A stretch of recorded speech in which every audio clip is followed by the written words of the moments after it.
मैं श्रुति राधेश और आप देख रहे हैं ई न्यूज भारत।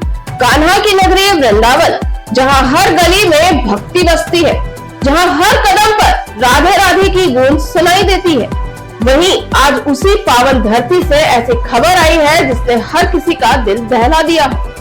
आस्था की गोद में बैठी ये नगरी कुछ ही पलों में मातम के साए में डूब गई। शुक्रवार दोपहर करीब 2:45 बजे केशी घाटी के पास यमुना नदी में एक भीषण हादसा हुआ।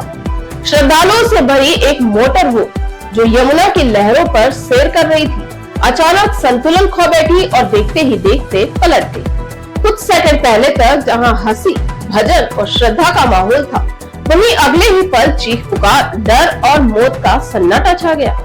बताया जा रहा है कि नाव में क्षमता से कई ज्यादा लोग सवार थे।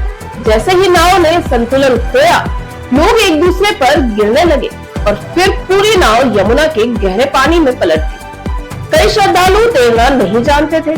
वे पानी में हाथ पैर मारते रहे, मदद के लिए चिल्लाते रहे, लेकिन कुछ ही मिनटों में कई जिंदगियां लहरों के नीचे समा गई। इस दर्दनाक हादसे में अब तक 10 लोगों की मौत की पुष्टि हो चुकी है और सबसे दर्दनाक बात यह है कि इन मृतकों में एक ही परिवार के 7 लोग शामिल बताए जा रहे हैं। सोचिए, एक ही परिवार के इतने लोग जो एक साथ दर्शन के लिए आए थे, वो एक साथ इस दुनिया से चले गए। हादसे के तुरंत बाद स्थानीय नाविकों और गोताखोरों ने अपनी जान की परवाह किए बिना यमुना में छलांग लगा दी। उन्होंने करीब 22 लोगों को सुरक्षित बाहर निकाला, लेकिन कई लोग गहरे पानी में फंसे रहे। इसके बाद प्रशासन हरकत में आया। एनडीआरएफ और एसडीआरएफ की टीमें मौके पर पहुंची। करीब 50 से ज्यादा गोताखोर, पुलिस और फायर ब्रिगेड की टीमें लगातार सर्च ऑपरेशन में जुट गई। कई घंटों की कड़ी मशक्कत के बाद डूबी हुई नाव को बाहर निकाला गया, लेकिन तब तक बहुत देर हो चुकी। प्रत्यक्षदर्शियों के मुताबिक नाव में बैठे लोगों के पास कोई सुरक्षा इंतजाम नहीं थे।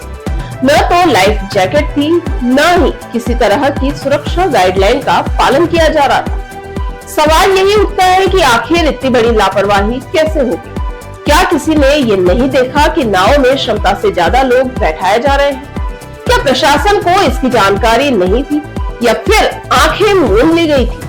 हर बार हर हादसे के बाद यही सवाल उठते हैं, लेकिन जवाब कहीं खो जाते हैं। सरकार की ओर से मृतकों के परिजनों को 2-2 लाख रुपए और घायलों को 50,000 रुपए की आर्थिक सहायता देने की घोषणा की गई, लेकिन क्या इन पैसों से उन परिवारों का दर्द कम हो पाएगा जिन्होंने अपने अपनों को खो दिया? आज वृंदावन की वही यमुना जो श्रद्धा और आस्था की प्रतीक है, वो कई परिवारों के आंसुओं से भर गई। ये हादसा सिर्फ एक दुर्घटना नहीं, बल्कि एक चेतावनी है कि आस्था के साथ साथ सुरक्षा भी उतनी ही जरूरी है, क्योंकि अगर व्यवस्था कमजोर होगी तो श्रद्धा भी सुरक्षित नहीं रह पाएगी। अब सवाल यह है कि क्या इस हादसे से कोई सबक लिया जाएगा या फिर अगली बार फिर किसी और घाट पर ऐसा ही कोई दर्दनाक मंजर दोहराया जाएगा? आज वृंदावन में सिर्फ मातम है और हर किसी की जुबान पर एक ही सवाल, क्या यह हादसा टल सकता था?